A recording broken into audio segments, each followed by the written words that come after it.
पकड़ा था प्रिंस को आउट कराने के लिए, तब गेंदबाज थे अशोक। इस बार काफी खराब गेंद, लेकिन अच्छी कीपिंग का वहां पे मुजाहिरा किया रमन्ना ने जिस तरीके से इस बॉल को रोका था। हालांकि एक रन अतिरिक्त भी रोकने से नाकामयाब रहे। और अगर इस बॉल को नहीं रोकते विकेट कीपर तो निश्चित रूप से बॉल बाउंड्री लाइन के बाहर जा सकती थी, क्योंकि काफी बाहर ये बॉल पिच हुई थी। एक अच्छी कोशिश, निश्चित रूप से अपनी टीम के लिए रन बचाने में सफल रहे विकेट कीपर। जोशी और बाबू, निश्चित रूप से फिटनेस लेवल टेस्टिंग का सही समय है इन सभी खिलाड़ियों के लिए। भले ही 70 mm की स्क्रीन पर ये एक्शन करते हैं, वहां पर डुप्लीकेट्स मौजूद होते हैं, लेकिन यहां का एक्शन इन्हें बिगर डुप्लीकेट के करना होता है। और अब तो आईसीसी रूल्स के तहत आपको रनर भी नहीं मिलता। बिल्कुल, बहुत अच्छा विश्लेषित किया आपने। लेकिन यहां पर थोड़ा सा प्लेइंग कंडीशंस में तब्दीली की गई है। इस बीच में बॉल को पुल किया है, स्क्वायर लेग क्षेत्र में काफी लंबा सफर तय किया था। लेदर और लेग्स की रेस में निर्णय ऐसा लगता है कि शायद लेदर के पक्ष में गया। प्रयास बहुत अच्छा था, पूरे फुल मार्क्स हमें देने चाहिए एफर्ट के लिए, लेकिन आखिरकार एग्जीक्यूट नहीं कर पाए। बहुत छोटी लंबाई की गेंद और उसका भरपूर फायदा उठाया। जैसा कि हम शुरुआत से ही कह रहे हैं, सचिन जोशी को अगर आप लेग साइड पे गेंदें खिलाएंगे तो उसका भरपूर फायदा उठा सकते हैं। अच्छा प्रयास, लेकिन वहां पे पार्ले 2020 कुकीज का जो स्कर्टिंग है वहां से संपर्क हो गया, इसी वजह से 4 रन मिले। तेलुगु वॉरियर्स का खेमा बहुत खुश, और हो भी क्यों ना। ये खिलाड़ी अगर बना रहे तो ऐसा लगता है कि आज शायद चेन्नई राइनोज को लगातार दूसरी शिकस्त झेलनी पड़ सकती है।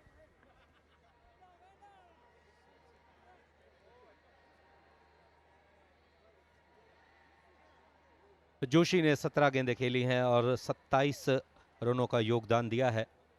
हालांकि एक विकेट जरूर खो दिया है तेलुगु वॉरियर्स की टीम ने, लेकिन इन सब के बावजूद लगातार पॉजिटिव फ्रेम ऑफ माइंड के साथ बल्लेबाजी की है। बहुत ही बढ़िया प्लेसमेंट, वाह क्या बात है। अंतिम समय में गेंद को दिशा दिखा दी, गेंद की गति का उपयोग किया, 4 रन जुटाए।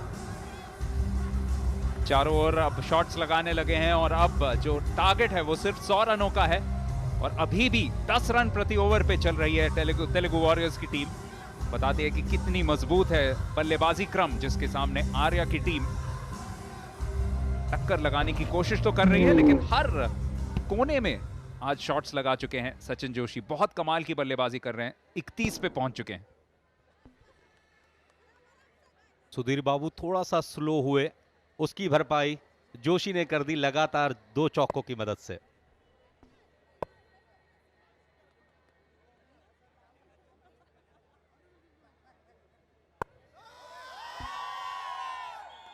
इस पे भी 4 रन तो नहीं मिलेंगे, लेकिन नो बॉल जरूर दिया जाएगा।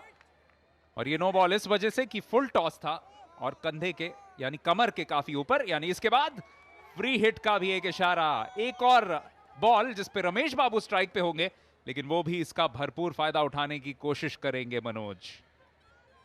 बिल्कुल, यहां पर अब केवल एक ऑप्शन रह जाएगा क्षेत्ररक्षकों की स्थिति बदलने का, क्योंकि स्ट्राइकर बदल चुका है। अगर स्ट्राइकर नहीं बदलता तो क्षेत्ररक्षकों की भी स्थिति नहीं बदली जा सकती, जैसा कि क्रिकेट के नियम। अब देखते हैं कि इस फ्री हिट का कितना सदुपयोग करते हैं सुधीर बाबू, जिन्होंने पहली 4 बॉलों पर 3 जोरदार चौकों की मदद से ये दिखा दिया था कि अच्छी खासी फॉर्म में चल रहे हैं इस सीसीएल में। आपने अभी थोड़ी देर पहले एक प्रसिद्ध अभिनेत्री को देखा, राधिका। पता नहीं वो कौन सी टीम को यहां पे सपोर्ट कर रहे होंगे, लेकिन इसके बाद केरला स्ट्राइकर्स खेलेंगे।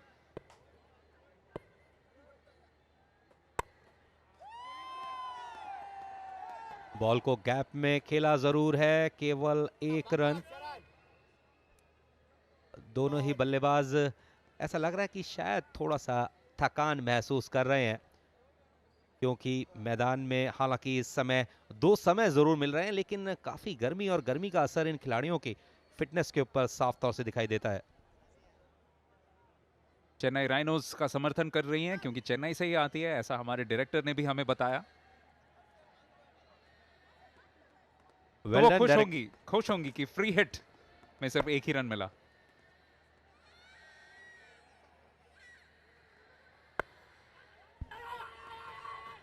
जोशी बहुत लेट बॉल को खेलते हैं, जिस वजह से उनके पास काफी अवसर रहते हैं रन्स बनाने के। लगातार स्ट्राइक रोटेशन करना बेहद जरूरी है।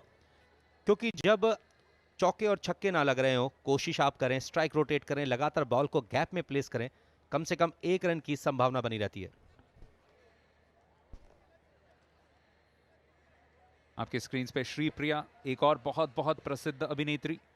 तो यहाँ पे जितने भी फिल्म जगत के सारे सितारे हैं वो आ चुके हैं और एक और बहुत बड़ा मैच इसके बाद होने वाला है केरला स्ट्राइकर्स और कर्नाटका बुलडोजर्स के बीच। इसी बीच आखिरी गेंद पे 1 रन, यानी 7 ओवर के बाद 70 पे 1 तेलुगु वॉरियर्स।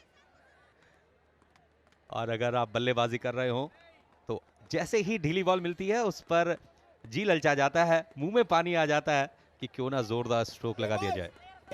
विष्णु अपने दूसरे ओवर के साथ फिलहाल एक रनर आ चुके हैं मैदान पे और वो रनर है प्रिंस, लेकिन फिलहाल स्ट्राइक पे हैं सुधीर बाबू।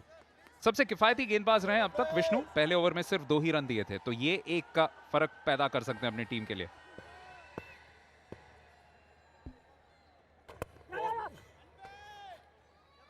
बढ़िया रणनीति। जिस बात की हम लगातार चर्चा कर रहे हैं कि विकेट टू विकेट अगर गेंदबाजी हो रही हो तो आप कोशिश करें बॉल को गैप में प्लेस करने की, सीधे बैट से खेलने की, अतिरिक्त प्रयास बिल्कुल भी ना करें, क्योंकि इस स्थिति में 1 विकेट का गिरना निश्चित रूप से चेन्नई राइनोस की वापसी करवा सकता है इस मैच में। अगर ये दोनों बल्लेबाज अगले 5 से 8 ओवर तक बल्लेबाजी करेंगे तो निश्चित रूप से इस मैच में तेलुगु वॉरियर्स की पकड़ काफी मजबूत हो जाएगी। एक बात तो तय है, चेन्नई राइनोज अगर ये मैच हार जाए तो अगले मैच में उनका समर्थन पूरी तरह से केरला स्ट्राइकर्स के साथ ही होगा, क्योंकि कर्नाटका बुलडोजर्स अगर वो मैच जीत जाए तो हमें पता चल जाएगा कि 2 सेमीफाइनलिस्ट कौन से होने हैं ग्रुप बी से। और ग्रुप बी को आप कह सकते हैं ग्रुप ऑफ डेथ, क्योंकि जितने भी गत विजेता हैं सारे ही ग्रुप बी में ही हैं। 2 बार चेन्नई राइनोज, 2 बार कर्नाटका बुलडोजर्स और 2015 के विजेता, जिसमें बहुत अच्छी एक भूमिका निभाई थी सचिन जोशी ने तेलुगु वॉरियर्स के लिए, और आज फिर से करते हुए बहुत खूबसूरत कट शॉट, क्योंकि प्लेसमेंट इसकी बहुत बहुत बढ़िया। मनोज लगातार बढ़िया बल्लेबाजी, बेसिक्स को ठीक रखे हुए हैं, सही गेंद का चयन करते हैं और इस बार उस कोण को प्राप्त किया जिसकी वजह से 2 खिलाड़ियों के बीच में से बॉल को प्लेस किया जा सकता था। हालांकि काफी देर तक बॉल हवा में जरूर रही, लेकिन परफेक्ट टाइमिंग, परफेक्ट शॉट और 4 रन। और चूंकि थोड़े से चोटिल भी हैं, यानी ज्यादा दौड़ ना खुद लेना चाहते हैं ना उनके सब्स्टिट्यूट को ज्यादा दौड़वाना चाहते हैं, शायद खुद ही कोशिश करेंगे कि जितने बड़े शॉट्स लगा के यहाँ पे जीत के लक्ष्य के करीब पहुंचाए अपनी टीम को। शेर अगर घायल हो जाए तो काफी खतरनाक होता है।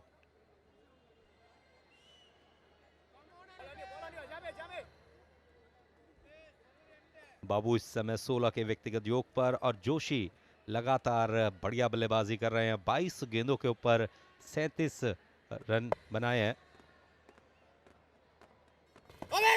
क्रॉस द लाइन खेलने की कोशिश, दबाव जरूर बनाया, लेकिन फील्ड अंपायर ने निर्णय बल्लेबाज के पक्ष में दिया, लेकिन यहां पर तीसरे अंपायर की मदद मांगी गई है इस निर्णय के लिए।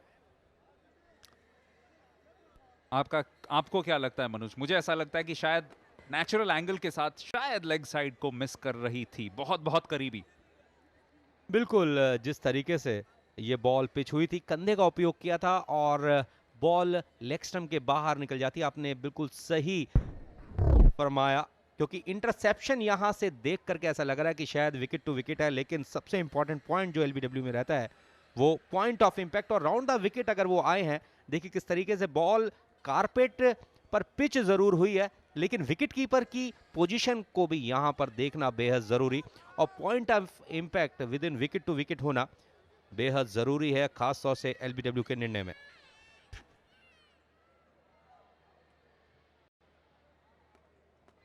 हालांकि सचिन बहुत लंबे कद के खिलाड़ी नहीं है, तो शायद उससे एक फर्क पड़ सकता है, लेकिन अभी भी देखने ये होगा कि तीसरे अंपायर क्या निर्णय लेते हैं। रेफरल किया था इस डिसीजन को।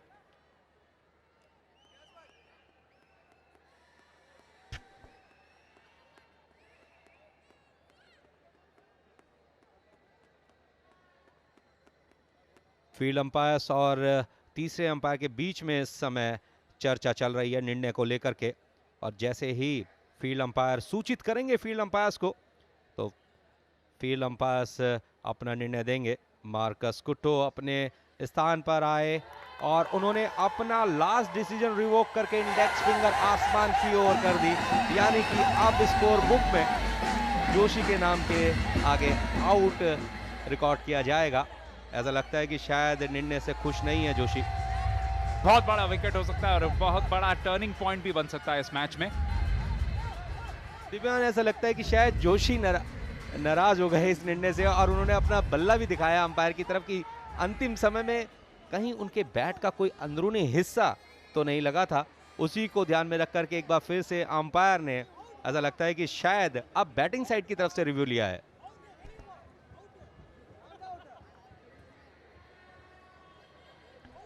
एक ही डिसीजन पे 2 बार रिव्यू अक्सर देखने को नहीं मिलते, लेकिन ऐसे ही कुछ मजेदार नज़ारे यहाँ पे दिखाई देंगे पार्ले 2020 कुकीज सीसीएल में।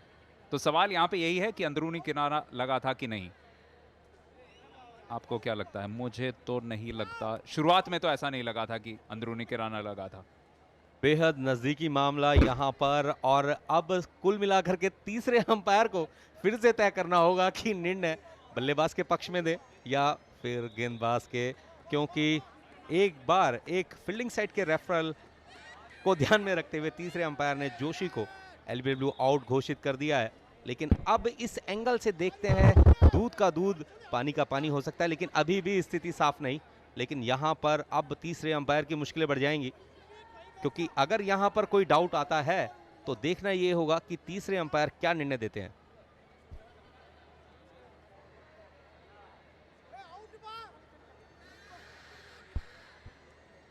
एक ही ख्याल आता है कि कभी कभी बेनिफिट ऑफ डाउट अंपायर को भी जाना चाहिए। बिल्कुल, तीसरे अंपायर पी भानुप्रकाश आंध्र प्रदेश से एक बार फिर से लगातार अलग अलग एंगल्स के माध्यम से ये देखा जा रहा है कि क्या जोशी का बल्ला बॉल पर लगा था या नहीं। अक्रॉस द लाइन खेलने की कोशिश की, लेकिन अभी भी पिक्चर फ्रेम से स्थिति साफ नहीं हो पाई है। यहां से बॉल जब निकली है तो काफी मुश्किल रहता है अंपायर के लिए, और खासतौर से कॉट बिहाइंड जैसे निर्णयों में। एक बार फिर से तीसरे अंपायर ने शायद अपना निर्णय ले लिया है। इससे पूर्व फील्डिंग साइड ने निर्णय रेवर किया था, और एक बार फिर से यहां पर एक नया अंदाज देखने को मिला है। तो चलिए, नॉट आउट थे शुरुआत में, उसके बाद आउट हुए, उसके बाद फिर से नॉट आउट हो गए। क्या क्या मंजर देखने पड़ते हैं। लेकिन मजेदार खेल है और थोड़े से शायद खुद को अनफॉर्चुनेट कंसिडर कर सकते हैं चेन्नई राइनोज की टीम। दिव्यांग, इसलिए कहते हैं खेल के मैदान में अंपायर का कोई भी दोस्त नहीं होता है। 22 के अगेंस्ट 2 अंपायर्स होते हैं, और अगर आपका कोई दोस्त है तो वो आपका पार्टनर है और कोई नहीं है। आप देखिए इस खेल की खूबसूरती। सबसे पहले फील्डिंग साइड ने रेफरल लिया, तीसरे अंपायर ने निर्णय लिया और निर्णय गेंदबाज के पक्ष में डाला, और जब बल्लेबाजी कर रही टीम ने रेफरल लिया तो निर्णय एकदम से बदल दिया गया। फिर ये सबसे कीमती बात यह कि जो सबसे उम्दा बल्लेबाजी कर रहे थे तेलुगु वॉरियर्स के लिए, वो अभी भी क्रीज पे बरकरार है।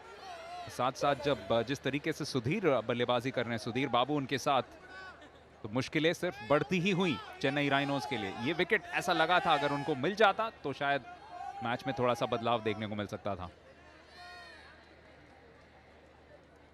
बहुत अजब स्थिति हो गई थी खेल के मैदान में। पहले अंपायर ने आउट दिया, पहले नॉट आउट दिया, फिर आउट दिया और फिर नॉट आउट दिया, और एक रन के साथ समाप्ति 76 पे 1 8 ओवर के बाद। आज के मुकाबले में आपको याद दिला दे कि पहले पारी में रघु, सचिन जोशी ने खुद और सम्राट ने एक एक विकेट चटकाए थे, वहीं अशोक एक विकेट ले चुके हैं। लेकिन यहां पे एक और गेंदबाजी में परिवर्तन, शरण पहली बार, ओह बड़ा अपील, और खासकर विकेट कीपर बहुत उत्साहित, लेकिन गेंदबाज का उतना समर्थन नहीं मिला और अंपायर भी थोड़ा बहुत मुस्कुराते हुए। विकेट कीपर ने थोड़ी सी दौड़ जरूर लगाई थी दबाव बनाने के लिए, लेकिन नितिन पाई एक अनुभवी अंपायर हैं, गोवा क्रिकेट एसोसिएशन से उनका संबंध, बीसीसीआई अंपायरिंग का अच्छा खासा अनुभव उनके पास। बॉल को हल्के से प्लेस किया, और जैसा कि सीसीएल की प्लेइंग कंडीशन है, कि अगर बल्लेबाज घायल हो जाए तो उसको सब्स्टिट्यूट रनर दिया जा सकता है। हालांकि आईसीसी ने इस नियम में तब्दीली कर दी है। उसका एक कारण ये भी है कि ये सभी खिलाड़ी पेशेवर क्रिकेट से दूर रहते हैं और वर्ष में इनके पास केवल 2 महीने ऐसे रहते हैं कि जब इन्हें सीसीएल खेलना होता है और सीसीएल के लिए तैयारियां करनी होती है। उसी को ध्यान में रख करके सीसीएल ने इस नियम में थोड़ी सी तब्दीली की है, या यूं कह लीजिए थोड़ा सा रिलैक्सेशन दिया है बल्लेबाजों को। सीधे बैट से खेला हुआ स्ट्रोक केवल 1 रन से संतोष करना पड़ेगा। स्वीपर कवर क्षेत्र में फील्डर मौजूद थे। और साथ साथ मनोज, हमें तारीफ भी करनी चाहिए स्पोर्ट्समैन स्पिरिट की, खेल भावना की दोनों टीम्स के दरमियान। सचिन जोशी जानते थे कि वो आउट नहीं थे, तो इसी वजह से उन्होंने दूसरा रेफरल लिया। इसी बीच आपको बता दें ऑपरेशन रिस्टोर 100 जो कि एसिड अटैक विक्टिम्स की सहायता करने की कोशिश करता है, स्किन डोनेशन को प्रमोट करता है, साथ साथ बिग ब्रदर फाउंडेशन भी। लेकिन यहां पे बहुत अच्छी उस्ताद जैसी बल्लेबाजी करते हुए सचिन जोशी फिर से लेग साइड पे ही कमाल की उनकी बल्लेबाजी। सचिन जोशी देखन में छोटा लगे घाव करे गंभीर। कद में छोटे जरूर हैं लेकिन लगातार उनका बल्ला उनके कद से ऊपर प्रदर्शन कर रहा है। बहुत ही जोरदार स्ट्रोक्स लगाए हैं जोशी ने। जैसे ही बैट लाइन पर उनको बॉल मिलती है, हालांकि घायल जरूर हैं, काफी खिंचाव उनकी मांसपेशियों में, लेकिन काफी जल्दी बॉल को देख लेते हैं और बहुत देर से शॉट को खेलते हैं। और जब उनका वो निर्णय हुआ था, जब उन्हें फिर से नॉट आउट दिया गया, तो उसके बाद हमने देखा चेन्नई राइनोज के सारे खिलाड़ी काफी हंस भी रहे थे और काफी मजा भी कर रहे थे, क्योंकि उन्हें पता है कि आखिरकार खेल भावना ही सर्वोपरि है। अब जरूर मैदान में उतरते हैं जीतने के लिए। ये एक अच्छी गेंद, थोड़ा सा परिवर्तन यहाँ पे किया था शरण ने, पर किसी ने भी किफायती गेंदबाजी अब तक नहीं की है। विष्णु सबसे अच्छे गेंदबाज रहे हैं, लेकिन उसके अलावा सब गेंदबाजों को काफी अच्छा पीटा है, खासकर जोशी ने आज। हो, क्या यहाँ पे कैच बन सकता था। ओवर की समाप्ति 9 ओवर के बाद 82 पे 1। गेंदबाजी में 8 रन खर्च किए थे, काफी किफायती साबित हुए हैं विष्णु। अब देखना यह है कि बचे हुए 2 ओवर्स में किस तरीके की गेंदबाजी करते हैं। बढ़िया कप्तानी, क्योंकि सुधीर बाबू लगातार ऑफ साइड में, एक्स्ट्रा कवर क्षेत्र में और मिड विकेट क्षेत्र में स्ट्रोक खेल रहे हैं। उसी को ध्यान में रख करके एक खिलाड़ी को डीप मिड विकेट क्षेत्र में पहले से ही तैनात कर रखा है कप्तान ने। मनोज वही गेंदबाज या गेंद को विलेन रूपी तरीके से पिटाई करते हुए, क्रॉस बैटेड आप कह सकते हैं, लेकिन काफी मजा आ रहा है जिस तरीके से, जिस अंदाज से खेल रहे हैं सुधीर बाबू, और साथ साथ काफी शास्त्रीय बल्लेबाजी करते हुए दूसरे छोर पे सचिन जोशी। तो फिलहाल तेलुगु वॉरियर्स बहुत अच्छे पोजीशन में है, लेकिन क्या यहाँ पे 1 या 2 विकेट पूरी तरह से रुख बदल सकते हैं मैच का।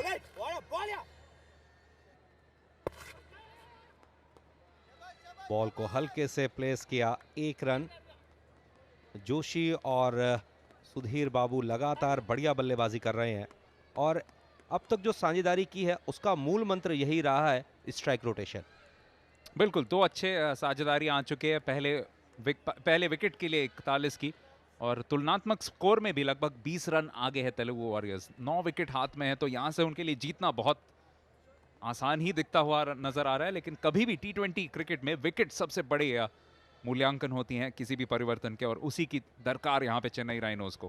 क्या दिला पाएंगे विष्णु, उनके सबसे किफायती गेंदबाज। सुधीर बाबू स्टांस से ही पता चलता है कि वो शुरू से ही मन बना चुके हैं कि मिड विकेट के क्षेत्र में बड़ा शॉट एक लगाना ही है। दबंग स्टाइल की बल्लेबाजी कर रहे हैं, थोड़ा सा झुक करके बल्ला घुमाया, बहुत जोरदार तरीके से था। अगर गेंद और बल्ले के बीच में संपर्क स्थापित होता, एक शानदार शॉट एक बार फिर से देखने को मिलता। आज चेन्नई के खिलाफ खेल रहे हैं। चेन्नई के एक सलामी बल्लेबाज कृष्णमचारी श्रीकांत लगभग इसी मादे के साथ खेलते थे। बड़ा शॉट, बड़ा छक्का, 90 रन इसी के साथ आते हुए तेलुगु वॉरियर्स के लिए। और किस अंदाज से इस बॉल को बाहर भेजा था। Boost is the secret. अभी हमारा वाक्य पूरा भी नहीं हुआ था, बॉल को बाउंड्री लाइन के बाहर भेज दिया 6 रनों के लिए। सुधीर बाबू ने फुल टॉस पर लिया। इससे पूर्व उन्होंने कोशिश जरूर की थी पिछली बॉल पर कट करने की, सफलता नहीं मिली। लेकिन इस बार चूंकि थोड़ा सा झुक करके बैटिंग कर रहे हैं, बॉल को बहुत जल्दी देख लेते हैं और पूरी ताकत के साथ, मजबूत कदकाठी के सुधीर बाबू अपनी ताकत और अपनी क्षमताओं के साथ पूरी तरीके से न्याय करते हुए।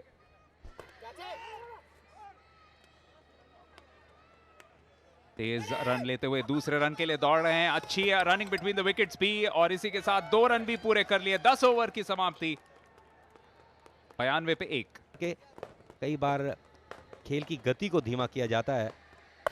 फुल टॉस पर लिया, बॉल को खेला स्क्वायर क्षेत्र में, बॉल बाउंड्री लाइन के बाहर निकल गई 6 रनों के लिए। बहुत ही बढ़िया शॉट, और इस छक्के की मदद से जोशी ने एक शानदार अर्धशतक पूरा किया आज के इस मैच में। बहुत ही बढ़िया बल्लेबाजी, स्कोर को पहुंचा दिया 98 के योग पर। जोशी लगभग उसी नक्शे कदम पर चल रहे हैं जिस तरीके से विक्रांत ने बैटिंग की थी। विक्रांत ने शतक पूरा किया था अपना, और यहां पर जोशी 32 गेंदों पर एक बहुत ही जांबाज उम्दा पारी खेल करके अपना अर्धशतक, क्या अंदाज है अर्धशतक पूरा करने का। नो बॉल का काफी नजदीकी मामला था, क्योंकि ये फुल पिच बॉल जो कि अबव वेस्ट हाइट थी, उसे पूरी ताकत के साथ खेल लिया था। एक बार फिर से यहां पर जोशी के पास मौका रहेगा 1 रन बनाने का।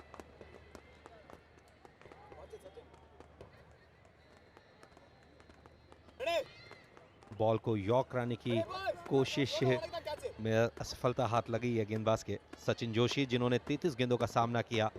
8 चौके और 1 छक्के की मदद से इस समय 51 के व्यक्तिगत योग पर बल्लेबाजी कर रहे हैं। स्ट्राइक रेट कहानी बयां कर रहा है उनकी बल्लेबाजी की। बहुत ही धुआंधार स्ट्रोक्स देखने को मिले हैं सचिन जोशी की पारी में। 58 गेंदों पर 66 रन। क्या ये रन बन पाएंगे?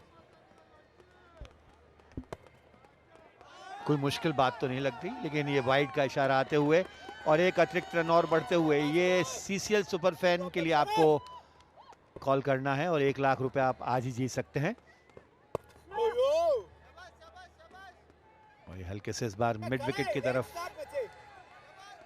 खेलकर 1 रन पूरा किया, और ये शतक पूरा होते हुए 102 1 विकेट के नुकसान पर। यहां पर तेलुगु वॉरियर्स के पहले 50 रन 30 गेंदों पर, और दूसरे 50 रन 32 गेंदों पर।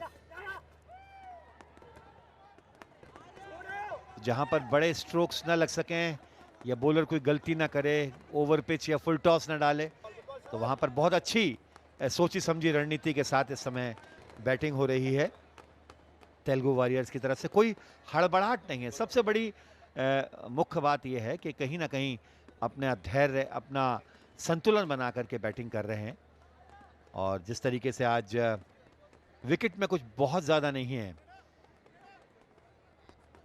समझ चुके हैं दोनों बैट्समैन और उसका भरपूर उपयोग। और ये दबंग की स्टाइल में कल जो मैच मोटेरा पर खेला गया था अहमदाबाद में, वहां सलमान खान आए थे, और यहां पर लगभग उसी अंदाज में, लेकिन रन्स पर थोड़ी सी इस समय अंकुश लगते हुए।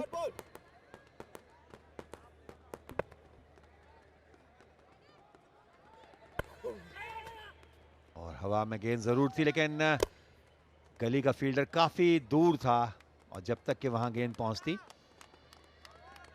1 और रन, और 11 ओवर की समाप्ति पर स्कोर 104 1 विकेट के नुकसान पर।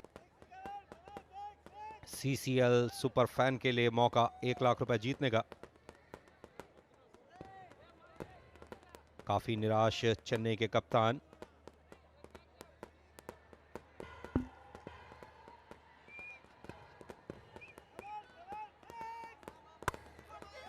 और ये ऑफ स्टंप के बाहर गेंद थी, रूम था, लेकिन सीधी स्वीपर कवर्स के पास गेंद पहुंची। 1 रन का इजाफा हुआ स्कोर में 106 1 विकेट के नुकसान पर। विकेट में कुछ ज्यादा नहीं है और बॉलिंग में भी कुछ ज्यादा नहीं। ये अंक तालिका है। Karnataka bulldozers 1 match, Telugu warrior 1 match खेल करके 2-2 अंक प्राप्त कर चुके हैं, जबकि केरला स्ट्राइकर्स और चेन्नई राइनोस अभी तक कोई अंक अर्जित नहीं कर पाए हैं इस मैच के पहले तक। और ये 1 और रन यहां पर रनर के सहारे। 107 एक विकेट के नुकसान पर। 44 गेंदों पर 66 रन। T20 की जो शैली है उसमें कोई बहुत मुश्किल या परेशानी की बात नहीं। इस बीच में मौका रहेगा सुधीर बॉस को आउट करने का। बॉल क्षेत्र रक्षक की पहुंच से दूर, हालांकि काफी देर तक बॉल हवा में रही थी। लॉन्ग ऑफ क्षेत्र में फील्डर थे, उन्होंने कोशिश भी की लेकिन भाग्य ने साथ दिया। अगर थोड़ी और ताकत लगाई होती तो निश्चित रूप से बेहद आसान मौका रहता कैच लपकने का। देखिए किस तरीके से सुधीर ने इस शॉट को खेलने की कोशिश की थी across the line mid wicket क्षेत्र में, चूंकि बॉल सीधी रह गई थी जिस वजह से बॉल लॉन्ग ऑफ क्षेत्र में जा पहुंची थी।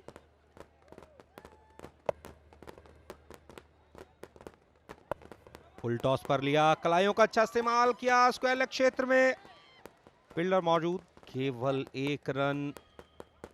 काफी लंबा सफर तय किया था, हालांकि एक बार ऐसा लगा कि शायद दूसरे रन के लिए भी जाएंगे, लेकिन अंतिम समय में अपना निर्णय बदल लिया। अब तक इस ओवर में प्रत्येक गेंद के ऊपर स्ट्राइक बदलने में सफल रहे हैं दोनों ही बल्लेबाज। पारी का इस समय 12वां ओवर प्रगति पर।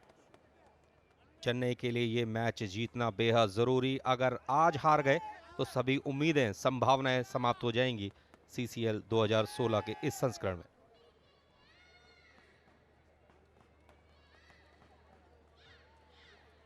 पहला विकेट आउट हुआ था उस समय 41 का स्कोर था और ये बैक टू द बॉलर खेला, वहां पर डॉट बॉल और एक अच्छा ओवर कह सकते हैं। सिर्फ 5 रन इसमें खर्चे। 12 ओवर के बाद 109 एक विकेट के नुकसान पर।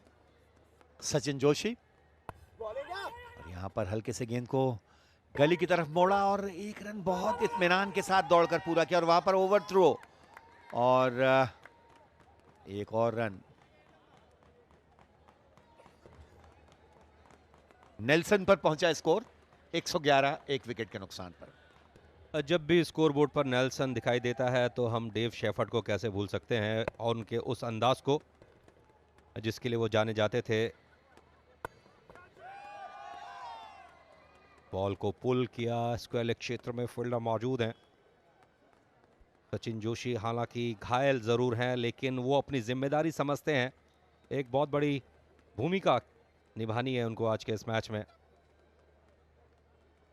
पहली पारी के दौरान जिस तरीके से चेन्नई राइनोस के बल्लेबाजों ने दिखाया था कि मुश्किल कंडीशंस में किस तरीके से शॉट्स खेले जा सकते हैं, बिल्कुल उसी अंदाज में सचिन जोशी बल्लेबाजी कर रहे हैं। सुधीर बाबू देखने में उतने आकर्षक नहीं हैं लेकिन बहुत ही प्रोडक्टिव हैं, बहुत ही उपयोगी खिलाड़ी हैं। जिस तरीके से जावेद मियांदाद अंतर्राष्ट्रीय क्रिकेट में रन बनाया करते थे और जिस तरीके से वो लगातार स्ट्राइक रोटेट करते थे, ऐसा लगता है कि सुधीर बाबू जावेद मियांदाद की तकनीक से और उनके व्यक्तित्व से कहीं ना कहीं प्रेरित हैं।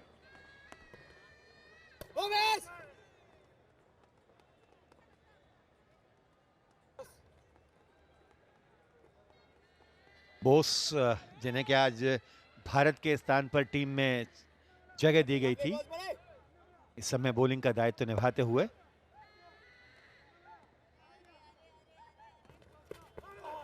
और ये क्रॉस द लाइन गेंद को ऑन साइड में घुमाने की कोशिश की लेकिन गेंद बल्ले पर नहीं आई, पैड से टकराई और डॉट बॉल 113 एक विकेट के नुकसान पर। काफी बेहतरीन ओवर चेन्नई राइनोस के लिहाज से। अभी तक सिर्फ 4 रन खर्चे हैं। इस गेंद को हल्के से गली की दिशा में मोड़ा और दौड़ करके एक रन पूरा किया। 13वें ओवर की समाप्ति पर स्कोर 113 एक विकेट के नुकसान पर। और दूसरा रन भी बहुत ओवर थ्रो के कारण 115 एक विकेट पर 13 ओवर के बाद।